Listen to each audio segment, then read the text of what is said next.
Hello everyone, welcome to our chemistry channel ChemPhilic. In the previous video, we have discussed Dobenia's triad rule and Newland's law of octave. So please go through it. Link is given in the description box.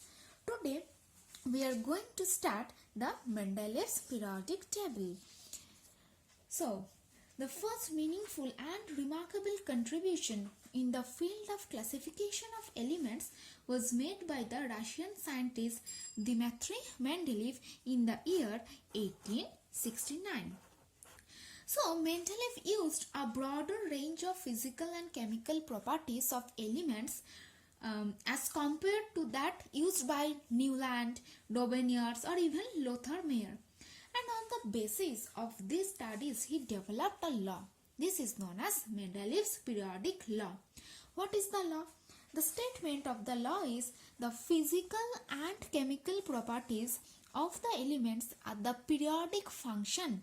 Here F means function, at the periodic function of their atomic masses. So look at this carefully. That he stated that the physical and chemical properties of the elements are the periodic function of their atomic masses. So what he did? Mendeleev arranged all the known 63 elements in increasing order of their atomic masses. Okay, that means the elements with similar properties were put one after another in the same vertical column, which is known as group, and somehow he left some blank spaces. And why he left some blank spaces? Because where the expected periodicity of properties was disrupted, there he leaves some places, okay, or spaces. Now he observed that element with similar properties occurred at regular interval. Elements with similar physical and chemical properties occurred after regular intervals, and he termed these regular intervals. That is why he termed this the periodicity of properties. Periodicity of properties. Now what is the statement? Based upon this observation, he made this statement that the physical and chemical properties of the elements are periodic function of their atomic masses. Now, what are the features of Mendeleev's periodic table?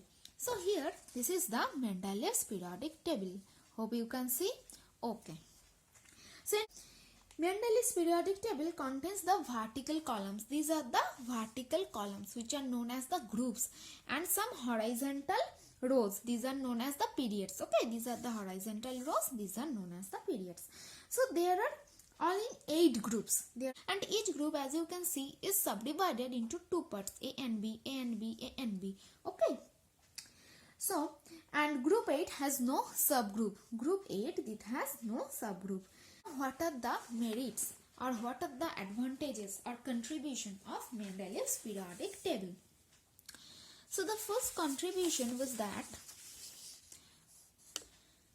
it was the first systematic study of elements. Okay, it was the first systematic study of elements. So the Mendeleev's periodic table categorized the elements for the first time in a systematic way. So it helped immensely in the study of chemistry of elements and their compounds. Like if you know the properties of any element of any group, suppose you know the properties of lithium, that means you may be sure that all the the elements which are placed in the same group, they have the similar properties to that of lithium. Okay. So what was the next one? Next contribution was the discovery of new elements. Okay, discovery of new elements. So Mendeleev predicted the physical and chemical properties of some elements which were not known at that time. That means the elements were not discovered at that time, but Mendeleev predicted their physical and chemical properties. Like you can see the example, gallium and this germanium. Okay, gallium and germanium.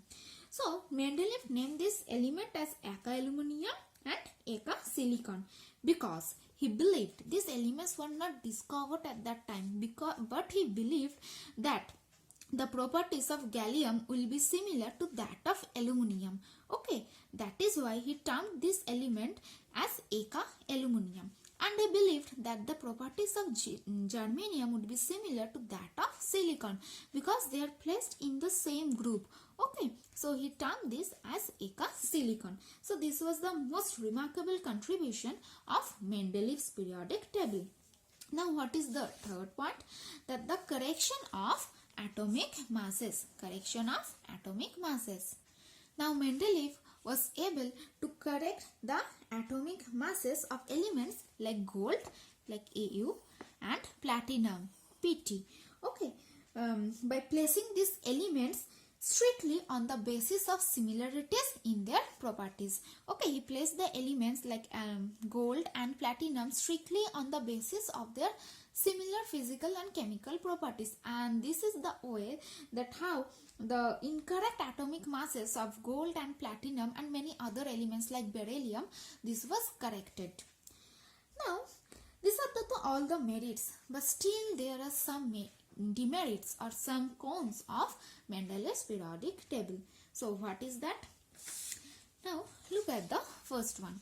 This is the position of hydrogen. Position of hydrogen. So this hydrogen, this is a unique element. Okay, hydrogen, this is a unique element because hydrogen shows similarities in properties with group 1A elements as well as group 7A elements. So what Mendeleev did, he just placed the elements in order of their similar physical and chemical properties, in order of their increasing atomic masses. So hydrogen shows resemblance in properties with group 1A elements as well as with group 7A elements. That means hydrogen should have been placed in both group 1A, as it is placed here, you can see, as well as in group 7A, but actually it was placed in group 1A. Okay, so what is the next defect or the next demerit? That is the anomalous pair of elements. Now what is mean this anomalous pair of elements? Now look at here in group 8. Okay, this is the position of cobalt, as you can see, and this is nickel. But what is the atomic mass of cobalt? Atomic mass of cobalt is 58.9. And what is the atomic mass of nickel? This is 58.6. But Mendeleev placed the elements in order of the increasing atomic masses. That means nickel should have been placed before cobalt. So this is one defect of Mendeleev's periodic table, because though the atomic mass of nickel is lower as compared to cobalt, but even after that nickel is placed after cobalt. The third pair is tellurium and iodine. The atomic mass of tellurium is 127.91, while that of iodine is 127.61.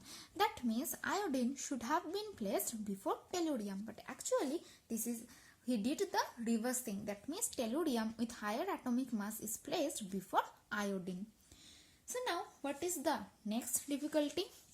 That is the similar elements are placed in different groups.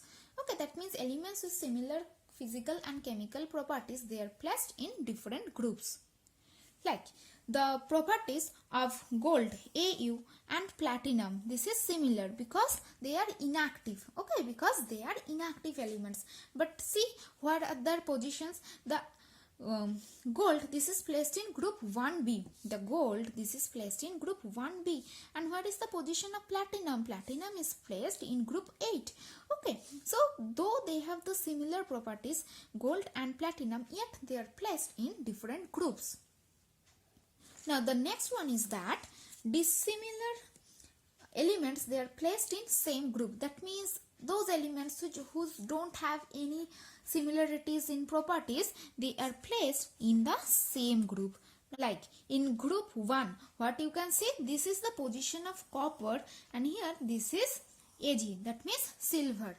Okay, so you know that lithium, sodium, potassium, rubidium, cesium, they are all the alkali metals, whereas the copper and silver, they are the inactive metals. These metals, alkali metals, they are highly reactive, but copper, then gold, they are non-reactive. They are actually inactive metals, but yet though they don't any similarities in properties, but again this copper and silver, they are placed in the same group to that of the alkali metals. Okay, And the last one that is very interesting, this is the position of isotopes. Position of isotopes. Now, what do you mean by isotope? Isotope means elements with similar atomic number. That means their atomic number remains the same. Okay, atomic number, this remains the same, but the mass number differs. But their mass number differs. Now, I am giving you examples. Like you know, for hydrogen, 3 isotopes are available. Okay, what are they? This is 1H1, 1H2, 1H3. So these numbers, okay, this number indicates in the subscript, this indicates the atomic number. So atomic number for all these 3 isotopes of hydrogen, this is same. But what are the mass numbers? Just look, mass number is 1 for protium, this is 2 for deuterium, and this is 3 for tritium. So what Mendeleev did, he placed the elements in order of their increasing atomic mass. Okay, but if we consider the case of isotopes, their mass numbers are different. That means this is the position of protium only, 1H1. Next, for 1H2, for deuterium, atomic mass is different. It differs by 1. So we should have placed the isotopes of the elements in different groups. Okay, though their chemical and physical properties are almost similar due to the same number of electrons. Okay, but if you want to put them in order of their increasing atomic masses, then obviously they should have been placed in different groups, though their properties are similar. Okay, so this was the another point defect of Mendeleev's periodic table. So hope you have enjoyed the class, and if you like it, then if you think that this is useful, then please like, share and subscribe.